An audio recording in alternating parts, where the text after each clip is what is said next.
All right, come on in, sit yourself down, get nice and comfy. Hello, we're back for more overviews of belts that I have in my collection. I have 4, as I've said previously. The first 2 that I have shown you are the only bootlegs in my collection. The remaining 2 are WWE Shop replicas. Now, I know we've all seen a lot of WWE Shop replicas before, and WWE Shop replicas get a bad rap a lot of the time as well. But these 2 in particular that I have, I feel have some of the best detail as far as WWE Shop replicas, are concerned, and that's the reason why I bought them. And of course, as you've seen by the thumbnail, the first one that I'm going to show you is basically taking me back to my WCW childhood once again, because over here in Australia, we didn't get WWE or WWF, as it was at the time, on free-to-air TV. If you wanted to watch wrestling, basically you had to record it at midnight on a Monday night to watch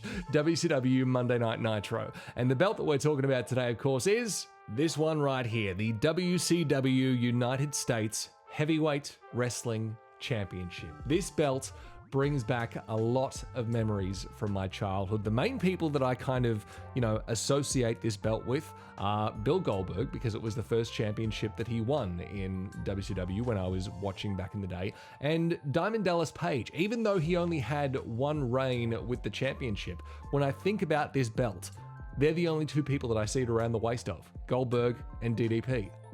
I don't know why. But let's go over the details of this thing. We'll bring it up here to get a bit of a light shining on it in a different way, and you can kind of see me in the in the reflection of it right there. But yeah, some great detail on this belt right here. All of this kind of pattern going through the sides here, and obviously it kind of is very reminiscent of the WWE Classic Intercontinental Championship. That's kind of, what it was somewhat based on in a way, and it's just kind of got some extra detailing up the top and kind of, adjustments around the side to bring it away from that design, I guess you'd say. And let's just get in even closer here on some of this etching detail. If it, yeah, that focuses in quite nicely. So just through here, like all of this detail in the wing is really nicely done. The only kind of detail that I have a bit of, a gripe against is the body of the eagle right here. I feel like that was kind of, drawn on by a 5-year-old.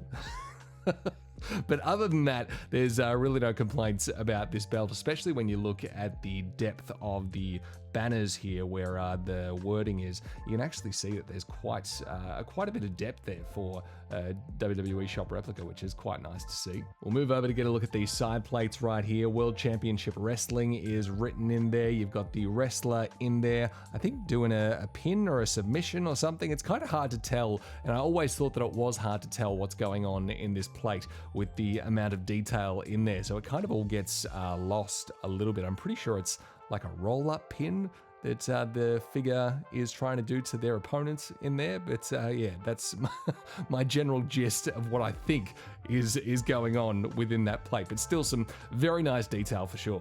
And of course, one of the main gripes with these WWE Shop replicas is the straps. They're very, I guess, inflexible a lot of the time. This one in particular, and I'm sure you've heard this in many other reviews of this belt as well, the strap on this thing is stiff as a board. And when you look at the thickness of the strap itself, and when you're making that out of imitation materials, it never stood a chance of being flexible, really. But still, with that being said, it's got some very nice imitation tooling that you can see up around the plates there, and I'll bring it up just so you can kind of get some in the light just around the top end of the belt, just up there as well. A really nice imitation kind of shell or camouflage tooling, and then around the sides of the plates, if I scooch this one along here, it kind of tapers it off quite well around the edge of the plates. A little, I would say, a little bit too snug just around there, but still it's quite nice. And if we move this across here, of course, the snap box at the end, the WCW belts were never really known for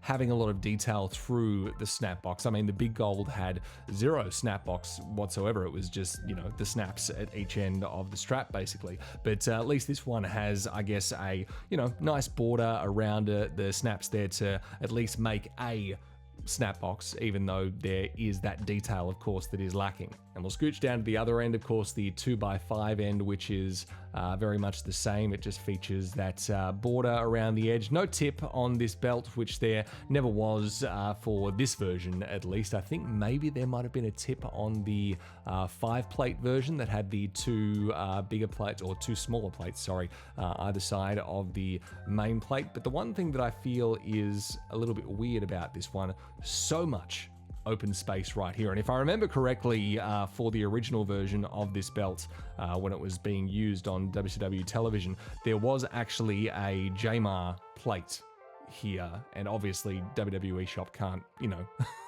make a JMAR plate or anything like that because they're not in any way affiliated with JMAR. He just made belts for them at one stage. So, that can't be there, and it just leaves a bit too much negative space in my opinion. But, if that's the biggest gripe that I've got, then that's not all that big a deal. And we'll give it the old flipperoo here. As you can see, there's already a bit of crunching marks from where it's kind of been, snapped together in the cabinet that I have, and there's a bit of a little dent and a couple of other weird marks and stuff right around here. But no screws covered on the back of this one. There is your official authentic WWE patch on the back there as well.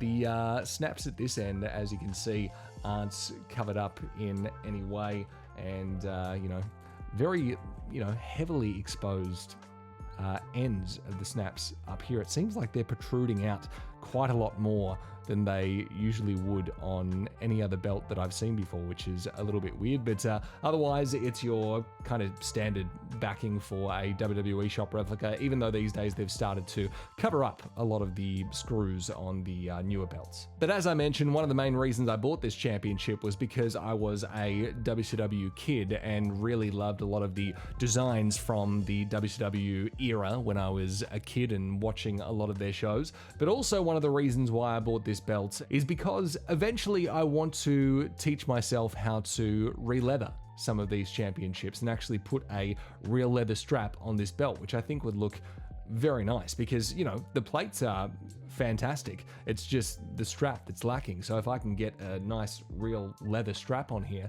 that would take this belt up 4 or 5 more points in my book than what it already is. But all in all, fantastic belt from WWE Shop. I highly recommend if you are just looking to get into the hobby of collecting belts, WWE Shop replica belts are a great place to start. You won't be disappointed having one of these in your collection, but maybe if you want to make it feel a bit more like the real thing, you might want to get it re-leathered, which, as I said, I'm hoping to teach myself how to do. But that right there is going to wrap this one up for today. I have one more belt to show you in my collection, and then I kind of have to, I guess, hatch a bit of a game plan as to what I'm going to do with this channel. Maybe just chat about some general belt stuff in particular, maybe, belts that I like, belts that I don't like, belt hot takes that, things that people might love that I don't necessarily like.